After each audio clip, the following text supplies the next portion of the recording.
And now for something completely different, Mr. Speaker. My question is for the Acting Premier. Acting Premier, cap and trade is a carbon tax by any other name. There's no way around it.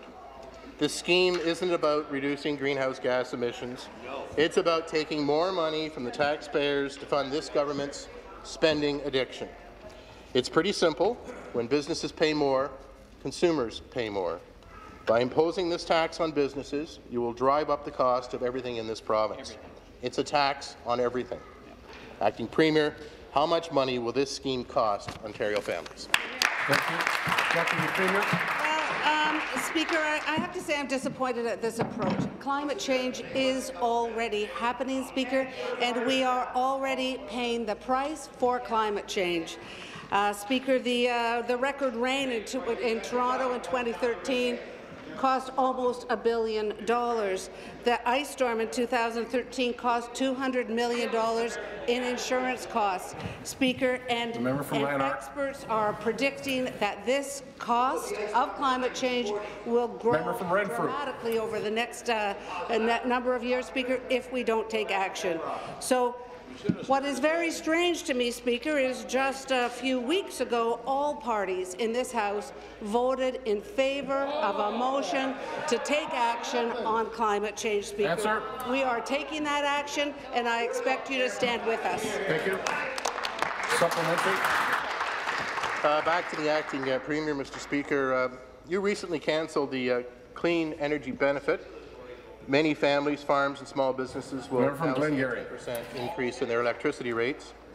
This province already has ridiculously high electricity prices, and ratepayers, we've been told, will see a further $140 rise in their rates this year, as well as losing the 10%. Now you want to raise at least $1 billion with your tax on everything. Australia's carbon tax scheme cost the average family $550 per year before common sense prevailed and the program was cancelled. Acting Premier, with many people in Ontario already struggling to pay their bills, where will they find the money to pay this new carbon tax? Deputy Premier.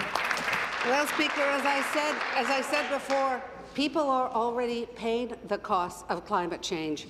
We are paying it in our insurance rates. We are paying it in the health of our children, our grandchildren, our parents, our grandparents, Speaker.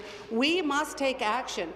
And if the party opposite is saying we just have to let this problem, we have to leave it to the next generation, we fundamentally disagree with you. That is a point of clear distinction between them and us. We believe we have a responsibility to take action now. We've set our path. We will be going with a cap and trade approach, Speaker, in concert with the province of Quebec. With the province of British Columbia, that's 75% of Canadians will be operating under a cap and trade approach to reduce carbon emissions. Thank you. Final supplementary. To the Premier, the carbon tax will raise the price of everything that Ontarians buy on a store shelf. It will raise the price of every service they use that requires any form of transportation to deliver that service. And Acting Premier, after the gas plant scandal, the green energy, windmill scandals and disaster, $2 billion on smart meters, Orange, e-health, everything you do in the energy sector, you make into a boondoggle. Why should Ontarians trust that this won't be another multi-billion-dollar boondoggle tax grab?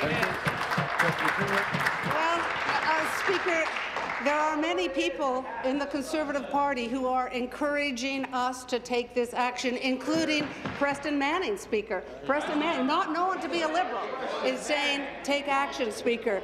We have taken action. We have taken the largest climate change initiative in North America by shutting down our dirty coal plant, Speaker. That's $4.4 billion in avoided costs. It's like taking 7 million cars off the road. We are committed to doing our part for a cleaner environment, a more sustainable environment. We're taking action. I'd love to hear your positive suggestions on what we need to do. Thank you.